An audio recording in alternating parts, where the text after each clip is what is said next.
So I wanted to talk to you guys about different catalytic assays, and I will talk about our catalytic assay, the lactate dehydrogenase assay, but I wanted to kind of talk about them in a fairly general sense. So I'm going to introduce a couple of other assays and, kind of the concept behind measuring any sort of enzyme catalytic activity. Okay, so essentially what you have to do whenever it comes to evaluating whether or not you have your enzyme present in whatever sample that you're trying to prepare is you have to know what your enzyme is going to produce. And you have to ask yourself, basically, is my enzyme producing something, or does something happen to my enzyme or protein? Now, what I mean by producing something, I mean, is there a metabolite that your enzyme is going to produce? For example, if you were trying to characterize hexokinase, if you had a mechanism, hexokinase, what that is going to do in terms of a reaction is it's going to take glucose and it's going to make glucose 6-phosphate. Now, you have to add some ATP to that. And for those of y'all who are taking metabolism, extra review. But you'd have to have ATP and ADP generated and glucose 6-phosphate generated.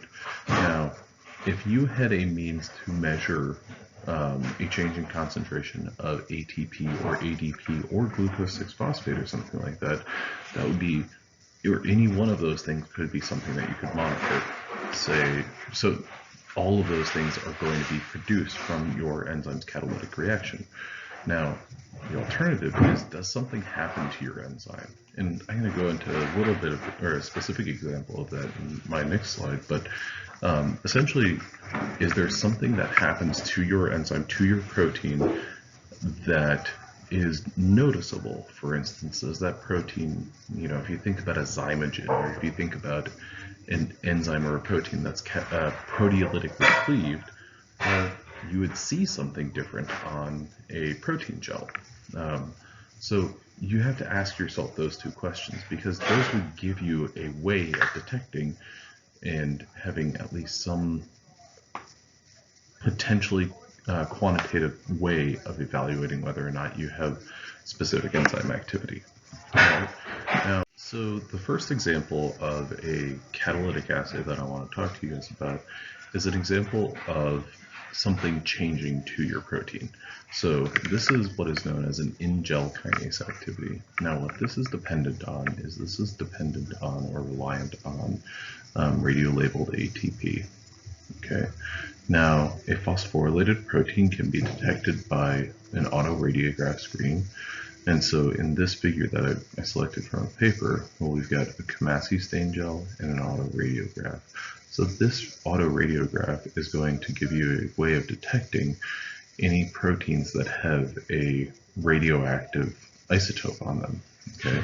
This method is quantifiable, and it's relatively sensitive in that you can get down to what percentage of the protein that is in your sample has actually been phosphorylated in this example.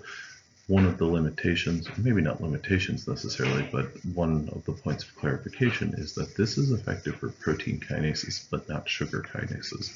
Okay, so I want to go ahead and give you guys a rough idea of what we've got here. So let's go ahead and say enzyme A. I'm going to go ahead and draw my blob around that. And protein B. Okay, so protein B is the target for enzyme A. Enzyme A is a protein kinase. Now B is simply the substrate. So one of the things that you can have happen is enzyme A is going to take an ATP molecule with a radio-labeled isotope of phosphate, a phosphorus, and it's going to transfer one of those phosphate groups onto protein B, in which case we've now got ADP that is released, and this protein B, that previously well, did not have a radio label on it, but now all of a sudden has a radio label on it. So what we would be doing there is we're looking at, so what this shows us are basically a control for the autoradiograph and the Kinase stain gel, as well as our experimental lanes. Okay, so what the dot shows me is whenever we have our target protein. So in this case, MBP, what that stands for is the myelin basic protein. That's a common target in Ingel protein or Ingel kinase assays. Consider that to be your protein B. Okay, ERK3 is a specific protein kinase. Consider that to be A. Okay, now down at the bottom here, that is protein B. ERK3 is right up here. Right here, sorry, right here and right here. Okay, so essentially what we have is in this MBP only lane, it's not truly MBP only, but in terms of the proteins that are added, it's only B. Whereas in this trial denoted by the X, that's both A and B. Okay, so what we see at the bottom here of this gel, this 21 kilodalton band, that is our protein B. Now, I want you to draw your attention over to this autoradiograph. In the autoradiograph, we've got two lanes. This lane where the dot is, if you'll notice, what we're doing with this autoradiograph is we're trying to detect phosphorylated proteins, or proteins that have this radioactive phosphate associated with it. We know from this lane right here that our protein, MBP, is present. That's what this band is. This fat band is B in both of these wells. So our protein is present. In this lane right here, where I took the dot and I put an X over it, well, I know that my protein is there because, well, it's indicated in my Kinase stain. But is it actually radio labeled? No, it has not been, because nothing is detected in that autoradiograph. So the protein B itself, if you add radio-labeled ATP in that mixture, it's not going to be able to magically add that phosphate onto itself whenever you give ERK3 to the mixture. So in the lanes that are indicated by the X's, well, this is going to show me that my myelin basic protein, my protein B for my demonstration, is present, as is the ERK3, the enzyme A is present. What I'm seeing is that indeed my protein does have a radio-labeled phosphate group that has been added to it. So essentially what you do with this is you mix, if you think about this in terms of like, you're adding everything to a centrifuge tube. You're going to add reactant A, reactant B, whatever buffer that you need, and then you're going to add radio-labeled ATP. Enzyme A is going to take this radio-labeled ATP and transfer that phosphate group onto reactant B. This whole mixture, that's going to be loaded onto an SDS page. We did that, or sorry, what's demonstrated with this Kinase stain gel is that that SDS page has indeed been run. It has indeed been stained. What you do with that gel is you will dry it out, and then you will expose it to a shield that detects the production of, or that detects radio-labeled isotopes. So this is great for proteins, not for sugars though, because you have to use that SDS page as your means of resolving your proteins. Okay, so essentially this is considered an in-gel kinase assay because it's only when those proteins are in the gel that you actually get to kind of visualize whether or not your product has, or whether or not the reaction has taken place. All right.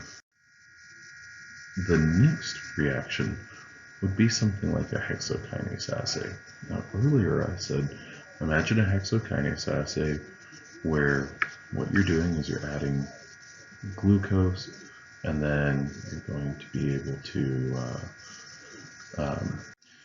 you're adding glucose, you're adding ATP, and from that ADP, you're obviously going to get ATP, you're going to get ADP, and you're going to get your glucose 6-phosphate. Now, if any one of those were something that you could detect, oh, that'd be fantastic. Unfortunately, none of these molecules, ATP, ADP, glucose, or glucose 6-phosphate, are really things that you can detect with a high level of certainty and accuracy. So, as an alternative to that, what you're going to want to do is you're going to want to combine the product that you generate from your enzyme, that hexokinase. You're going to combine that with some other reactions. Well, one thing that you can do is you can use another enzyme that produces a molecule like NADH. Now, NADH is a great molecule to produce because of the fact that, well, it's going to absorb light at 340 nanometers. One limitation of this is that this 340, that's in the UV spectrum. So lots of people tend to want to stay away from that. Now, in part because they might not necessarily have the instrumentation for that. A Vis-Light spectrophotometer is much less expensive than a UV spectrophotometer, so if you can avoid working in the UV range, then you might want to avoid working in the UV range. Now that NADH is going to react with a probe, a specifically designed probe, and that is going to actually produce light that's going to produce a molecule that will detect light at 400, or absorb light at 450 nanometers. Well, 450 nanometers is in the Vis spectrum. Okay, so what we're asking here is, does hexokinase have activity? Now, the funny thing is, that's a very direct question. But how are you answering it? Well, you're answering it by generating a product, glucose 6-phosphate. That glucose 6-phosphate can be metabolized by the enzyme glucose 6-phosphate dehydrogenase in order to produce NADH. That NADH will react with your probe to absorb light at 450 nanometers.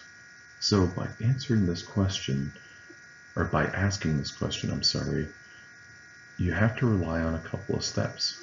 First, your most direct way of asking, or of answering, does hexokinase have activity, is the production of G6P.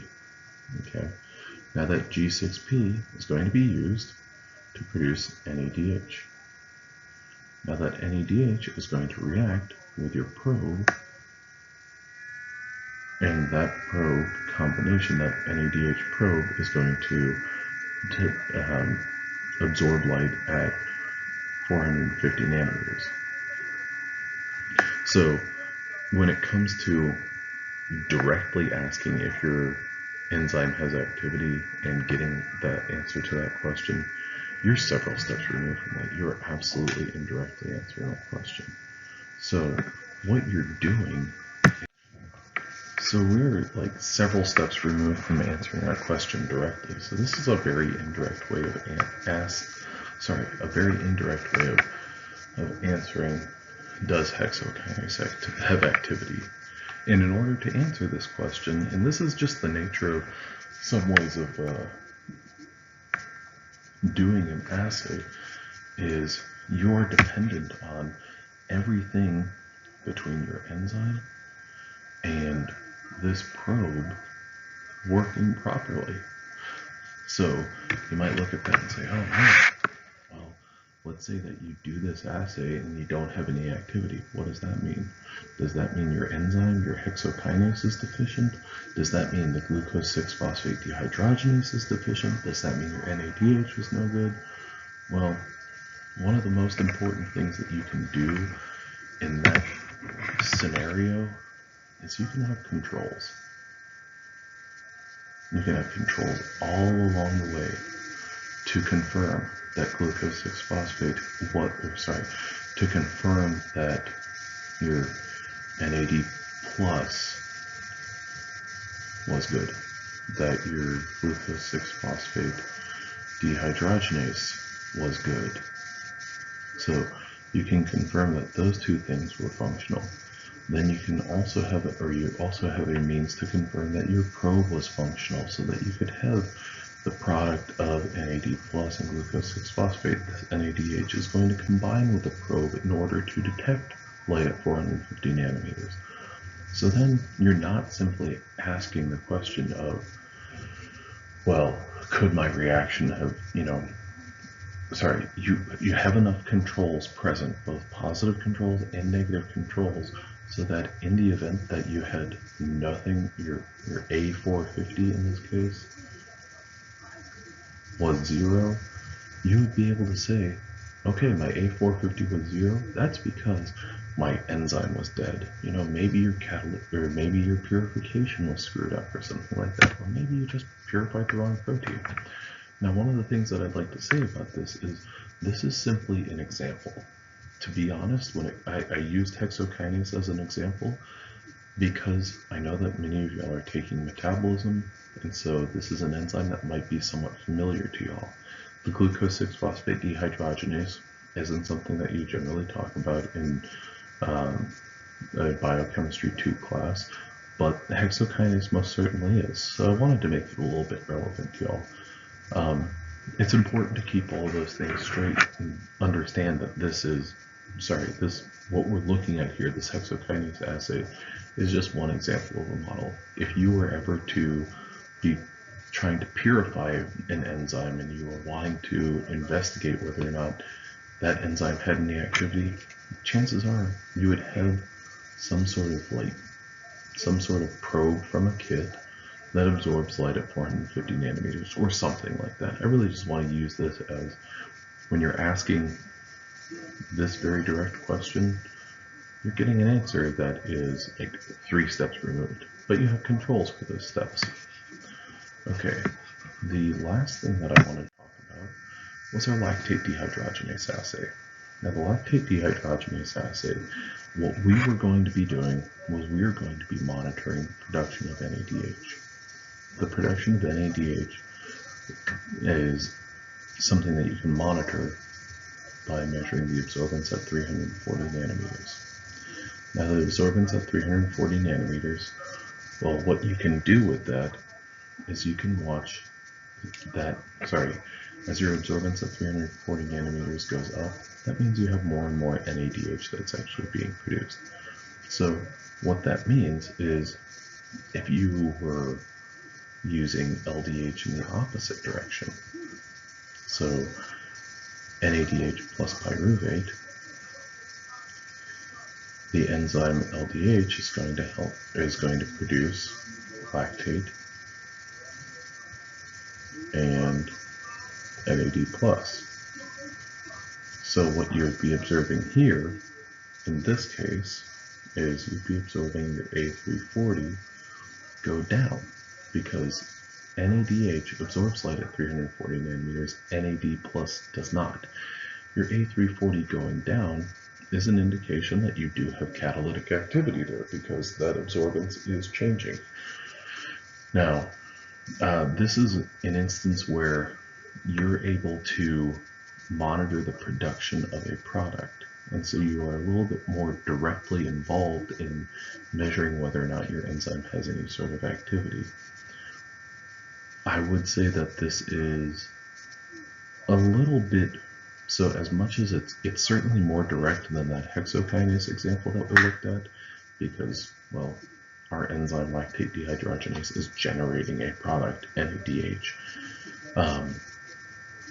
It's also important to think that, well, what are you, like brass tacks, what are you actually measuring? You're measuring NADH. Does that specifically, do you know that NADH is being produced solely from lactate dehydrogenase? You really kind of don't. you know that NADH is being produced in your sample. Is that coming from lactate dehydrogenase? No, not necessarily.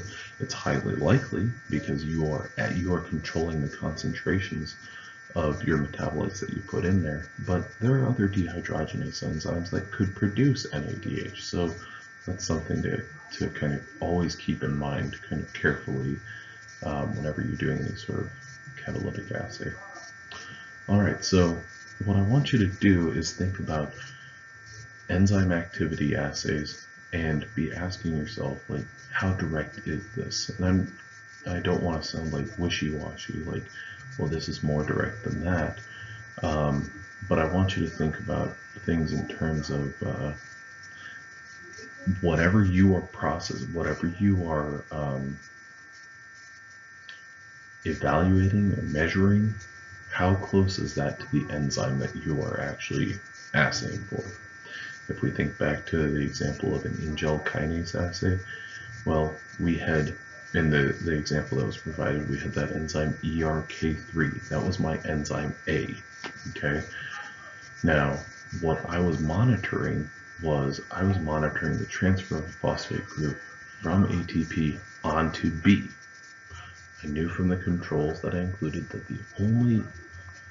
only the addition of that enzyme A, my protein kinase there, did I get that phosphorylated form of protein B. So that